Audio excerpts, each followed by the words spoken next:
Welcome back to my channel. পিঠাপুলির আজকের আয়োজনে রয়েছে দুধে ভেজানো গোকুল পিঠা। পিঠাটি তৈরি করা অনেক সহজ আর খেতেও ভীষণ মজা। তাহলে ভিউয়ার্স, আর কথা না বাড়িয়ে চলুন শুরু করা যাক। 1 কাপ ছোলার ডালকে আমি সারা রাত ভিজিয়ে রেখেছিলাম। এখন সেটাকে প্রেসার কুকারের মধ্যে নিয়ে নিচ্ছি।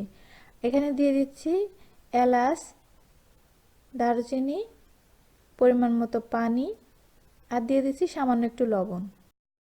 ঢাকনাটা বন্ধ করে দিচ্ছি আর চুলায় বসিয়ে দিচ্ছি।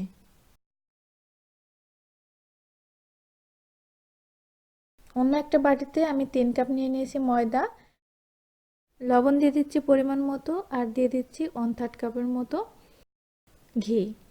ঘিটা আমি গলিয়ে নিয়েছি। এখন এটাকে খুব ভালো করে মিশিয়ে নিতে হবে। হাত দিয়ে এভাবে ডলে ডলে মিশাতে হবে। এখন এখানে রুম টেম্পারেচারে থাকা পানি দিয়ে একটা খামির তৈরি করতে হবে। আমরা যেরকম রুটি পরোটা তৈরি করি ঠিক ওরকমই হবে।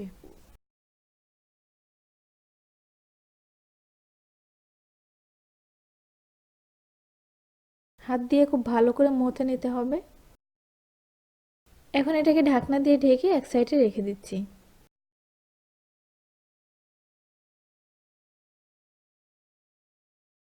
এখন ডালটা সেদ্ধ হয়ে গেছে, ঢাকনাটা খুলে নিচ্ছি।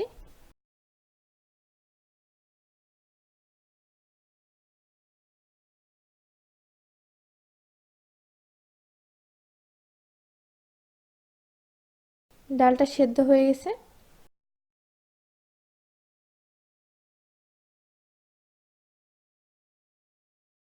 এখন আমি এখানে দিয়ে দিচ্ছি খেজুরের গুড় 1/2 কাপ।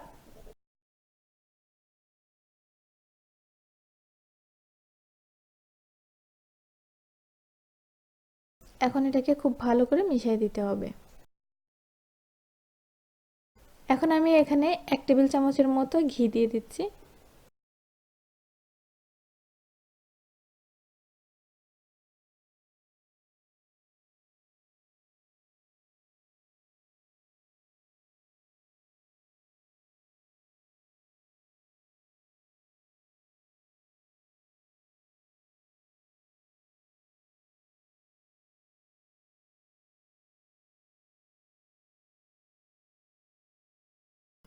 যখন এরকম ঘন হয়ে যাবে তখন এটাকে নামিয়ে নিতে হবে। এখন আমি এখান থেকে ছোট ছোট করে কেটে নেব, যতটুকু করে আমরা রুটি তৈরি করব। তো আমি এখান থেকে 3টা অংশ করে নিচ্ছি। 3টা বড় সাইজের রুটি তৈরি করব এর জন্য।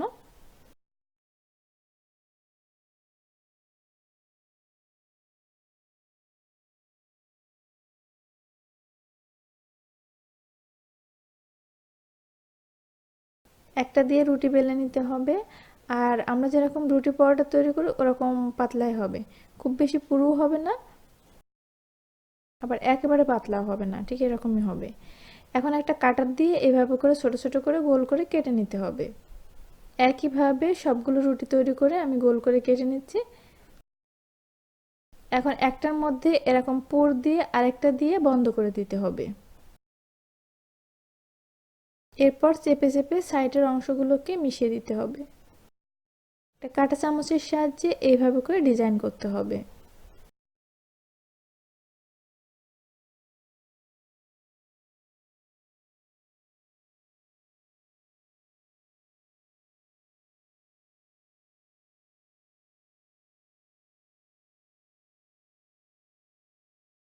একইভাবে আমি সবগুলো পিঠা ডিজাইন করে নিচ্ছি।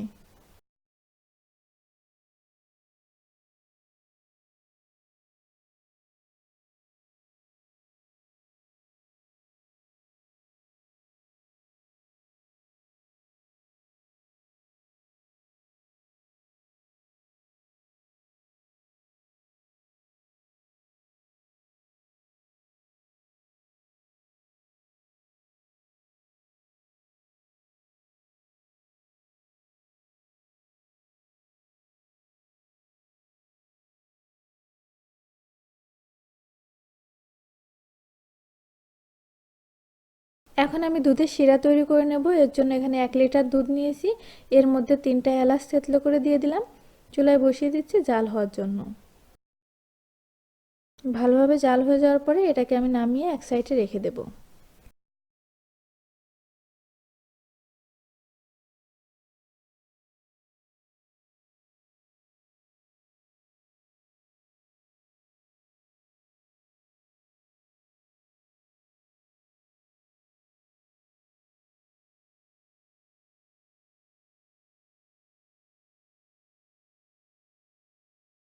এখন চুলায় আমি একটা প্যানে পরিমাণ মতো তেল দিয়ে দিচ্ছি পিঠাগুলোকে ভাজার জন্য।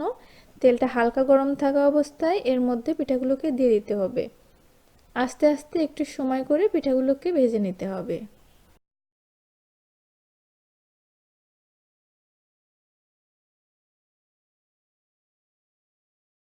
চুলার আঁচটা থাকবে মিডিয়াম লো আছে।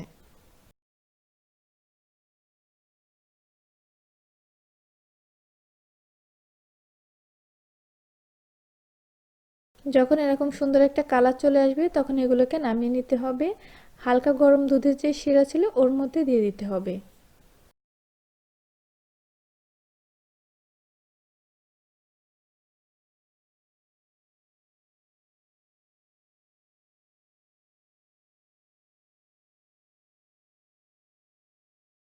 সবগুলো পিঠা আমার ভাজা হয়ে গেছে। এখন এটাকে আমি চুলায় বসিয়ে দিচ্ছি জাল হওয়ার জন্য। আর এখানে দিয়ে দিচ্ছি খেজুরের গুড়। এখানে আমি দিয়ে দিচ্ছি 1 কাপের মতো খেজুরের গুড়। তো আপনারা আপনাদের টেস্ট অনুযায়ী মিষ্টির পরিমাণ কম বা বেশি করে দিতে পারেন।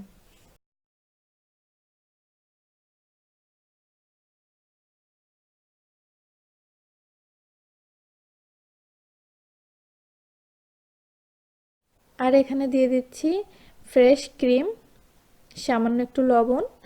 আর এই ক্রিমটা আমি তৈরি করে রেখেছি 1 লিটার দুধকে জাল করে ঘন করে। অবশ্যই এটা দিবেন, এটা দিলে অনেক টেস্টি হয়।